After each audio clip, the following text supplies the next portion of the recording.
Welcome to Read, Eat, Travel, Repeat, the book club and podcast with your hosts, Sara, Kit, and Maryanne, three friends who talk about all things books, food, and travel. Welcome, readers, eaters, and travelers to Read, Eat, Travel, Repeat, the podcast and book club where books take us beyond the page. I'm Sara. I'm Kit. And I'm Maryanne. And you might hear them call me Ma, but I'm not their mother.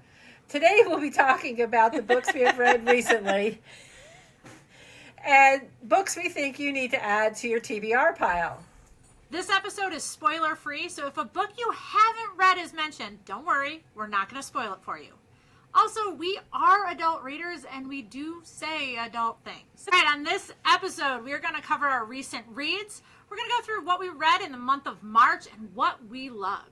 Sara, you want to share your books first? Sure. Let's see. I read, what'd I say, 9? 1, 2, 3, 4, 5, 6, 7, 8, 9 books. Queen of Shadows, Sarah J. Maas. I'm in the middle of that series. I can't talk about it because if you haven't read literally the 6 books before it, you're going to have no idea what I'm talking about. So 3 more. And then obviously Twilight, which we had a whole episode about, so I'm not going to talk about that. Quicksilver, Callie Hart.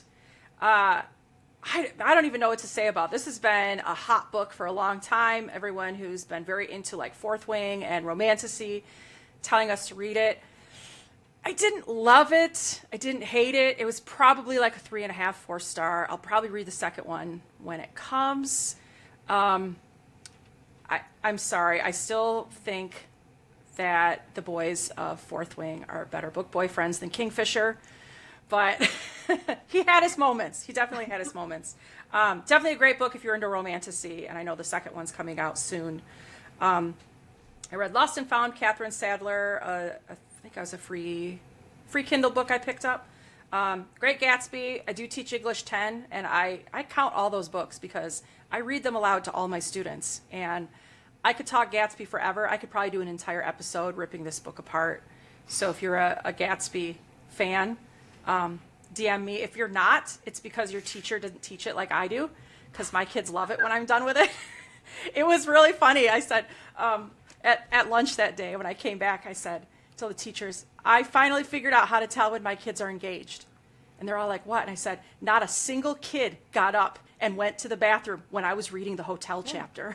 And I was like, yes, success. And I'm first block, so I've got a lot of sleepers and I'm like, I was pulling my theater stuff in and I'm doing all the voices, and they were so into what was happening. So Nice. Anyway, next I listened to The Glitch by Leanne Slade on audio. One of the reasons I picked this book, I'm thinking it was a free one on Audible, if I remember right, read by Daisy Edgar Jones and Sam Claflin. And I saw those names and I was like, yes, I will definitely listen. And they were perfection. To me, I don't think reading it would have been the same. Listening to them was absolutely amazing. Really fun book. I did a review on it, but fun book about Henry and Grace, sort of this relationship. It starts with Grace, 5 years, I guess it's like right now, her time period's right now. She has broken up with Henry. She feels he's the love of her life. She's losing everything. She's losing her bakery, so we had a lot of food going in there. Or not a bakery, her restaurant. She had a restaurant. And she ends up making a wish on crystals and wakes up 5 years in the past before she has even met Henry. And the story alternates between Grace 5 years ago. No, Henry 5 years ago and Grace today, but waking up 5 years ago. So you have these like alternate timelines. It was really good with the twist that came in the end. I did not see coming, but was extremely satisfying. So I will definitely pick up more Leanne Slade. Next was it was a short story that Abby Jimenez came out with, The Fall Risk. Super cute. She has, I love her. She just has such a way of writing a rom-com with, the characters are not just like cookie cutter. Cookie cutter. That's what I'm looking for. They're not cookie cutter characters. They a lot of times have real problems.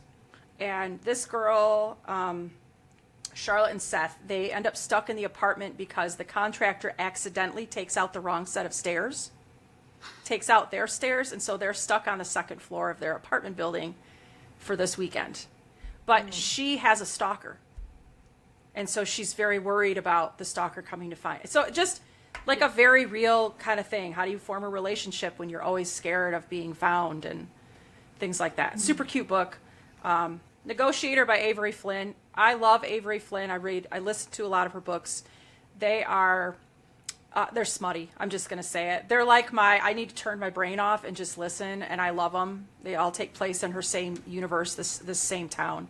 Always a fun book. So, and then last one was God of the Woods by Liz Moore. A pretty hot thriller right now. Loved the cover. I think I picked it because of the cover. I also listened to that one. I listen to a lot of thrillers because I'm a fast reader. And if I read too fast, then I miss things in thrillers that I shouldn't. So if I listen, it makes my brain go, wait, we're not going to tell you yet what happens. Instead of me skimming and going, oh my gosh, what's happening? This was another one I wanted to love more. I just thought there more could be done. But it was pretty good. And I know, Kit, you have your opinions on that too, because you also read that. I do. My opinions on it, I think it's a great book. But I personally was very hung up on the fact that it's set in the Adirondacks. Yep. This is a recurring theme for me.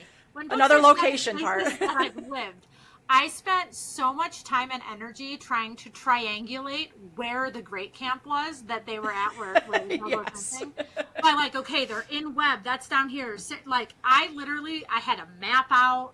I was like, because I worked there for a whole summer, and I was like, are they in Long Lake? Or is it Blue Mountain Lake? Or maybe they're at Racket Lake.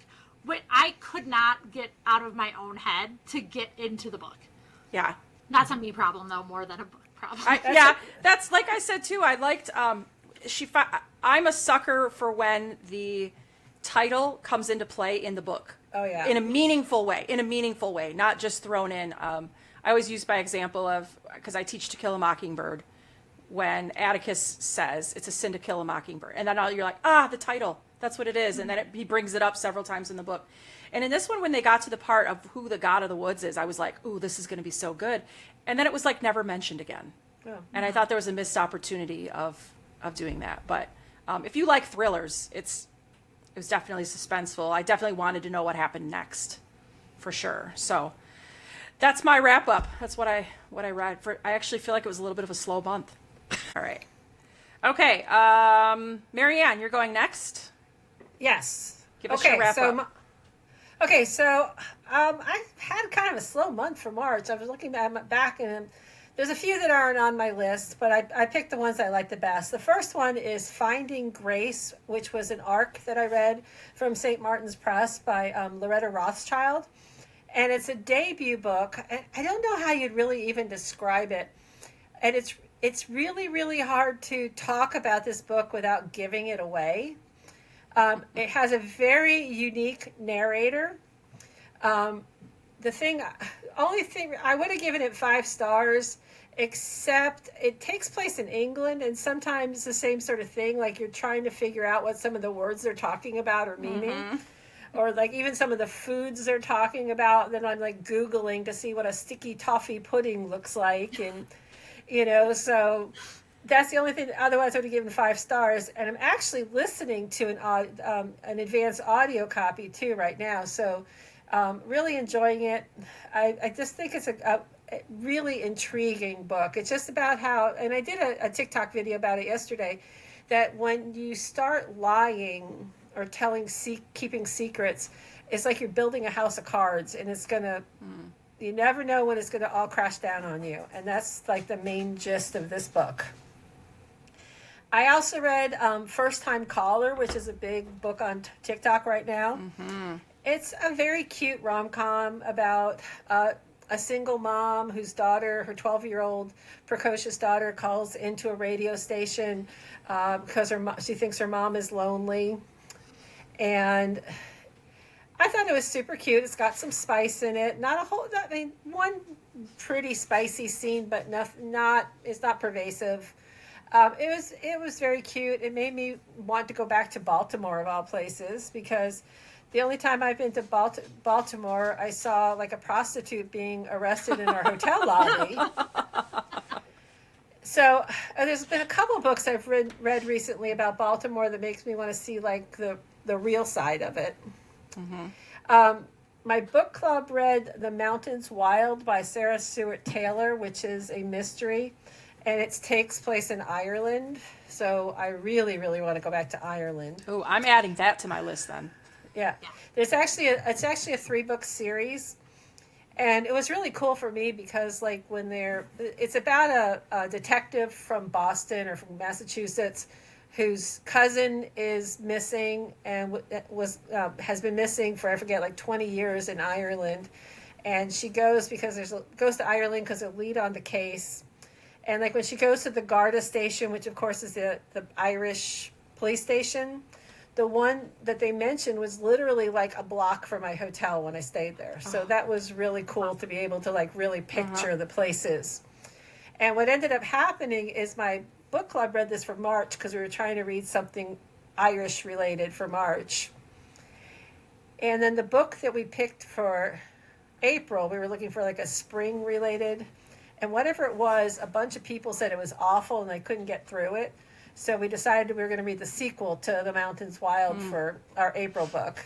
Nice. And then I also listened to Small Great Things by Jodi Picoult.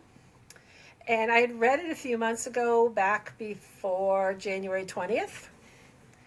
And so much of it is just hitting me so, listening to it, it hit me so differently than when I read it. And hearing all the buzzwords and, like, the secret code that that people who are intolerant of other people are using, it just really hit so much differently. But by the way, did you notice that Jodi Picoult liked my TikTok video about it? Yes, she did. I mean, that was a highlight of That was a highlight for us. She was Yes, the first person or the second person to person, like yes. it. I was like, oh my gosh. That was definitely a fangirl moment. Yep. So that's all I've got right now. What do you got, Kit? So I read 12 books this month. I'm going to talk Damn. about a couple, like, a little more in depth. But I had a bunch of arcs. I read Haunted Hearts by Susanna Thompson, So You Want to Be a Cowboy by Plez Raybon, and then Only in Your Dreams by L.E.K. Wild, Legends of the Fall, not an arc, obviously, but one of my favorites by Jim Harrison. And then some non-arcs that I read were Cash by Jessica Peterson. That's part of a series, so I'm really excited to, like, follow that up. I read Twilight, of course. And then I read The Tadpole's Reflection, which is a children's book by Dr. Jamie Erickson and me. I was very excited when I put it up in the mail. And I was like, I'm going to read it as if I'm going to read my own book. It counts. It counts. It counts. A book called As Far as the Eye Can See by Christina Hagman. That one just came out. But the couple that I really loved, one I read ahead of a presentation that I actually just gave on Saturday about why middle grade and YA students need horror that's written directly for them. This is a newer book that came out. It's by Josh Allen. It's called Once They See You. It's 13 stories that shiver and shock. And it was, if you guys remember, like when you found scary stories to tell them in the dark, like on the shelf the first time. It's very reminiscent of that, with like these very creepy stories and then really creepy artwork. And I was so happy to see like more of those books that you can put on a shelf, because I know a lot of my upper elementary and middle school readers want short stories. Some of the books that are coming out are amazing, but they're so big that it's kind of like intimidating. So being able to hand a kid like a short story and scary short story collection, I love to find those. So I was really excited to read that one. And then I read an arc of a book called Wandering Wild, which is by Lynette Noni. And this one was like, if you could have like thrown all the things I enjoy like in a blender and been like, here's your book. It's this book. Because it's set in Australia, which is someplace I really, really want to go someday. But the main character has lost her mother recently. Her best friend is just recovering from cancer. None of this is spoilers because it's literally in the synopsis. And her best friend signs her up to win a survivalist getaway with the actor that the friend has a crush on. So the main character is like, no thank you. Like, this is not my jam, but her friend can't go. So she's like, you shall go. So she's thrown into the woods with like this actor she hates. and a Bear Grylls type character. Ooh, okay. And literally everything that could go wrong on this like 3-day trek through the wilderness of Australia goes wrong. But I loved it. I was like, yes, I would love to be thrown into the middle of Australia and just see what happens. So, and then there's a twist at the end, like when you find out why everything happens the way it happens. I was so angry on behalf of the characters that like you knew it was written well. If I was that upset. Yeah, that's No, true. it was- That's true. If you get that kind of reaction out of a reader, you've done your job. And this is like a bazillion years ago, it feels like. There was an article that I read like on a book blog that said the best thing an author can do is give the reader the ending they deserve, not the ending they want. Oh, I like that. And this book, I did really like the ending when it all came down to it, but for a moment I was like, oh, that's what like, that is not what I wanted to be happening, Right. but it worked so well. And then the other book that I read that I really loved is part of a huge series. It's called the Cocky Kingsman series, and it's set in Denver, Colorado. The one I read, they all have, first of all, every title has some like double entendre pun. And there's animals involved, and you think it's going to be like super dirty. It's not. Like, it's definitely like a smutty book, but this one is called The Cock Down the Block. And before you get to Knickers in a twist, the cock is a rooster. It's a literal animal. So, but this one is, each book is centered on one of the boys from the Kingsman family. This one's centered on Chris and his best friend Trixie across the street. Trixie has a rooster that is constantly getting loose. It's driving Chris up the wall, but he puts up with it because boy is he in love with Trixie, and he's just got to figure out how to make her fall in love with him too. So the whole book is just a very classic, like, romantic comedy with like tons of shenanigans. But what I love, the author of this book is Amy Award, and what I love about all of her books is it has like really great, like, real person representation. Like, the main character girl, Trixie, is just a totally normal girl. She's a librarian, so obviously I love that right out the gate. But she's not perfectly petite and skinny. She's not meek and mild. She's like super sassy. She's super confident. She likes to like make sure everyone can see her personality. And I love that in a book. So that was the other book that I really, really loved. I feel like I might have missed saying a book or two, but we're going to go with those for right now. Okay, guys, let's have some fun now. Let's do some rapid fire questions from the books we've been talking about. So, of all the people that you talked about, we've talked about all the different books, what character would you want to go on a road trip with, Sarah? Oh my gosh. I knew you were going to go to me first. Road trip with. Can I go on a road trip with Sam Claflin? I mean, Yes. he's not the character, but he narrated. Oh, yeah. Listen, we're making the rules, so yes. I mean, It's that's- our podcast, and we'll do what we want to. He's my. I mean, either him or Daisy Edgar Jones. I would go on a road trip with either one of them. That would be a good one. Both. Okay. Why not both? All right. What do you say, Kit? So I would go back to the Wandering Wild character, the Bear Grylls type character. His name is Rankin Hawk. And he can do anything. And I have zero self-preservation skills. On a good day all by myself, I'll try anything. So if I was with someone that actually knew where you could do the stupidest things possible in the middle of the wild, I would be delighted. I would go with Lucy from First Time Caller because she is an auto mechanic. How badass is that? I love that about the book, that a female auto mechanic. We need to see more of that. Let's just for a second appreciate the fact that Maryanne chose a mechanic to take on a road trip. Hell yeah. Which is very smart. Oh I no! don't know what. What did he do this time? Oh, he just found a container of cotton swabs. Oh. Beautiful. I just like that you went with like a very this is a rational choice, and I went with someone who wants to fling me off a cliff. Oh, okay. And I went with Well, the hot exactly. guy who read the audio. Love it. You know what? what's happening. That would be my dream, though, on a road trip, because I'm always afraid of breaking down in the middle of nowhere. That is true. That's the right choice. Like, that is very true. You know, that's the right choice. I just love the fact that she was a mechanic. I mean, how often do you see stuff like that, you know? Yeah. So, you know, it's like teachers. How boring. Take All right, two. next question. Are there any places in any of the books that you read that you would like to go to? Ooh, Sarah, can I go first? Oh, No, never mind. kidding. Ma No. says she has to go first. Ma Go, goes first. Okay, in Finding Grace, the book starts off with them at the Ritz in Paris, and oh my God, I want to go there. They talk about like the sheets that are crisply pressed, and like I guess they're like a peach color, and the robes, and it's all decorated for Christmas with like I guess the Ritz has their own blue color.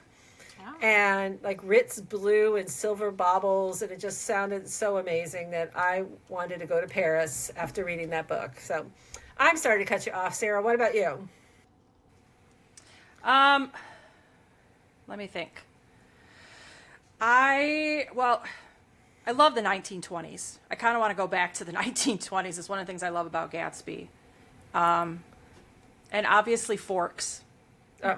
I still want to go to Forks. Like, I'm fascinated by all of that. I mean, really the Hoh National Forest is where I want to go. Like, Yeah, I want to, or the definitely. national I never park. made it there, and I want to go there too. Yeah, and First Beach. I probably want to go to those two, the nature places more than I care about going to the city. Yeah, Forks is pretty nondescript, but the nature places are amazing. Would be amazing, yeah. All right, Kit, what about you?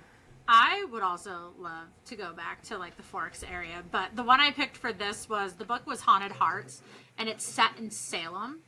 And I've been to Salem a few times, but always as kind of like, oh, we have an afternoon on our way to or from somewhere else. So I have done like the touristy kind of spots, and I've been to the Salem Witch Museum and, you know, had lunch in town. But I would love to go back and kind of investigate and like adventure to some of the non-tourist areas in Salem. Because the tourist stuff is cool, but I think there's so much more there that I just have not had a chance to kind of dig into. So that I would pick to go back to Salem. Yeah, we went to Salem, I forget when, last summer, but we had dinner there, and it was already dark out, so we didn't really get to see much of it. I'd love to go there, too. I've never been there, so I would love to go. That's one of the places that I would love to go. I feel like at some point, after a few months of this, we're going to have like a U.S. like road trip mapped out. Oh. Okay, so Jerry and I have been talking about like when I retire that we're going to like take the trailer and start road tripping. Mm-hmm. And so I was telling him about the bookmobile, and there's a kind of travel trailer or fifth wheel that's called a toy hauler. Yeah. So I told him we need to get a toy hauler. That's like a tongue twister. It is. Twice saying toy hauler. Toy hauler. Toy hauler. And we'll fit it with bookshelves. I mean, So yeah. Anyhow, go ahead. Go on. What's our next question? Who's got our next question? Let's see. Okay, next question. What character would you want to have dinner with?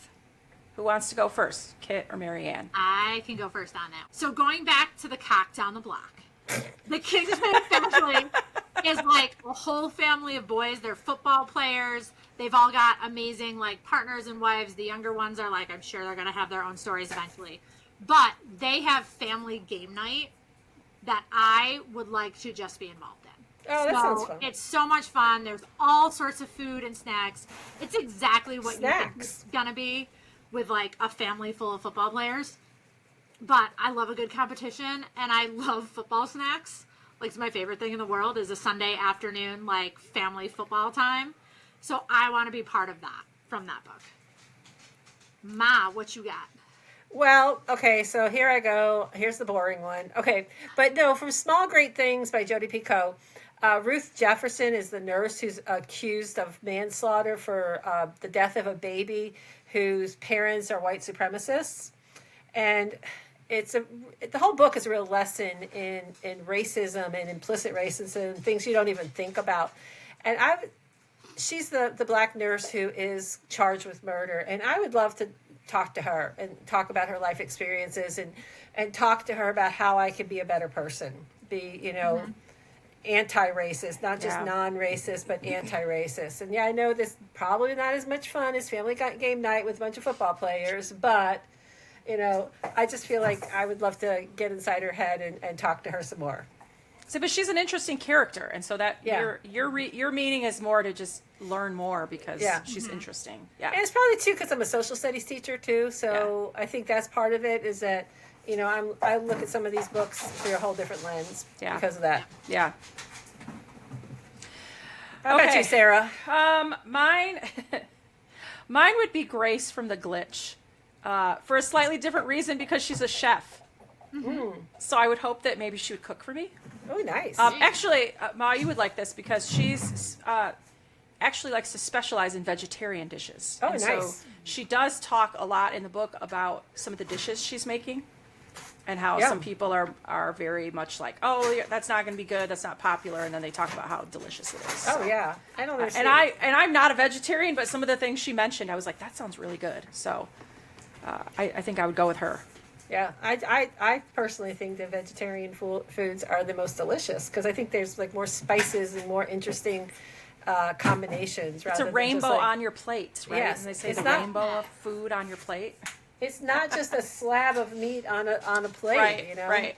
So, okay, do we have more questions or is that it? Our top one more question. And that question is, of all the books you read this month, what one would be your top recommendation? If people could only go by one book that you read, what would it be? And why? Who would like to go first? Oh, man. Okay, I'm going to be the English teachery person. All right, Sarah, do it. Because whenever people ask me this question, if you could bring one book to a deserted island, what would it be? I tell them it's two books. The first one would be The Scorpio Races by Maggie Stiefvater, of course, 100%. because we know we all love that. My second one is The Great Gatsby. I love The Great Gatsby because I love how in literally, 211 pages, Fitzgerald creates this amazing story that is so jam-packed with social class, what's happening in the 1920s, and race, because there is a discussion about race. And as an English teacher, I just think there's so much in there where something like To Kill a Mockingbird is great, but it takes a lot longer to unpack. Okay. And so I've always liked the shortness of Gatsby. I feel like he gets to the point a little more. And my dream, guys, this is what I'm going to do someday, especially now that it is past the 100-year mark and the family did not renew the trademark. So it's fair game. It's free. I have this dream to write a book. I want to rewrite The Great Gatsby from Daisy's point of view. She fascinates me as a character because maybe I should have said I would have had dinner with her because plays the dumb blonde. She's not blonde. She's blonde in every movie, but she's brunette in the book. She plays the dumb wife, but she says like two words in there, like two sentences in the whole book that make you go, wait a second. She knows more than she's letting on. And so I've always really wanted to write the book from her point of view to get more of that feminist point of view, the female, I guess not really feminist, female point of view about what was really happening in the 1920s. It's a pretty loaded answer. Good. All right, Ma, you're up. Okay, I guess I would go with Small Great Things, only because I just think it's a powerful book, and I think it really gives you an inside look into some of the things that are going on around us. And things that you never think about just it's just about race in America. And I just feel like it was really well written and it was really interesting. I listened to a podcast. I think Sarah listens to the same podcast with Jodi Picoult. And she talked about how writing this book changed her life. And I just think it's a super powerful book. And especially being written from a white woman's point of view, how she really tried to get inside the characters and really represent racial issues to the best of a white privileged woman's ability. So I think I would pick that one. Well, and you're right. Anytime an author says writing this book changed me, I'm 100% in. I'm interested. Right. I want to know what it is that they, in their research, in their writing, that they discovered. So. Right. And her whole situation was really interesting though too, in that she said that she takes a year to research her books and a year to write them. Yeah. You know, and I think I told you guys about a book I read recently where the author mentioned having been given an outline from somebody, and you know, I was really surprised by that, especially after having listened to Jodi Picoult talk about taking a year to do her research. That just blew my mind. So Yeah. yes, I would definitely pick her. And plus, she liked my TikTok video, so Yeah. Some loyalty. She's our favorite right now, right? she's my favorite. She knows who we are, guys. Jodi forever. She knows who we are. Or her assistant does. Okay, so Feels like we're back in our Twilight Mom days when we're like, Robert Pattinson knows who Twilight Moms are. Stephanie Meyer knows us, guys. For sure.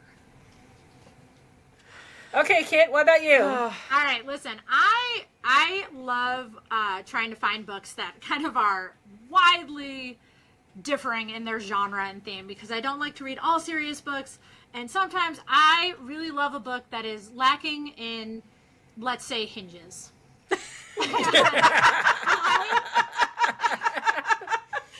Can't believe I forgot to list this one as I was trying to go through my list earlier, because it's going to be my number one recommendation this month. This book is called The Morning Glory Milking Farm. Oh, and it is golly. by Sihem Nascosta. And it is the first book in the Cambric Creek monster romance series. Oh, For those okay. of you who also like unhinged books, you can read these as a standalone, or you can read them as the series. I've only read the one so far. And let me see if I can explain this book without getting us banned from the internet. Violet is our main character. She's like your super stereotypical, like down on her luck millennial. She doesn't have a job right now. She's been let go. She's overeducated. She doesn't know what to do for her next job. And she sees a listing for the Morning Glory Milking Farm. And it seems too good to be true, because the pay is good. Benefits are great. It's close by. And if you think that you're about to get into like some sort of dairy farm situation, you are wrong. At this farm, well, first monsters are real, so let's start there. And this farm is a minotaur milking farm, because like in the real world, men have some trouble getting it up and keeping it up. Okay. And the pharmaceutical companies have discovered that using minotaur milk for pills really helps human men. And she's doing a service, Violet is. She's doing a service to human Excuse me, I need to go check on the demon. I'll be right back. Maryanne's like, that's enough of this. We listen, we do not judge.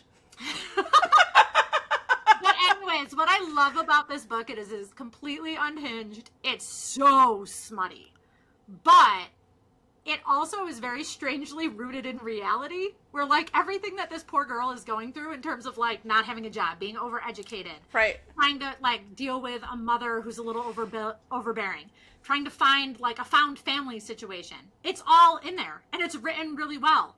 And then she goes to work and she milks minotaurs. And the minotaurs are very humanoid, and you know, of course, she's Well, I just looked it up on Goodreads, and the cover is amazing. The cover is amazing. And just scrolling through some of the reviews are, what did I just read and why was it so great?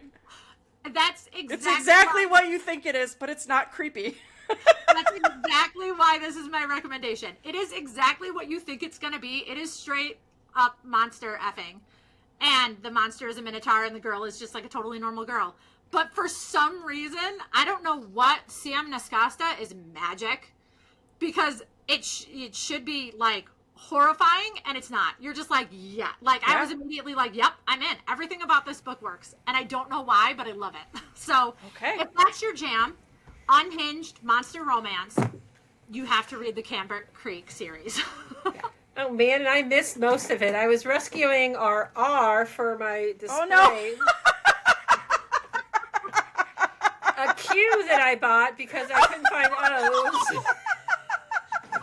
Listen, for those of you that are, because I don't know if we're posting this video, but for those of you that are just listening, Mom had to step out while I was talking to get something from the demon, the dog. And she And came it- back with a totally cute, chewed apart But how- spoon. What is that? And a can of Cafe Coffee. Costello coffee.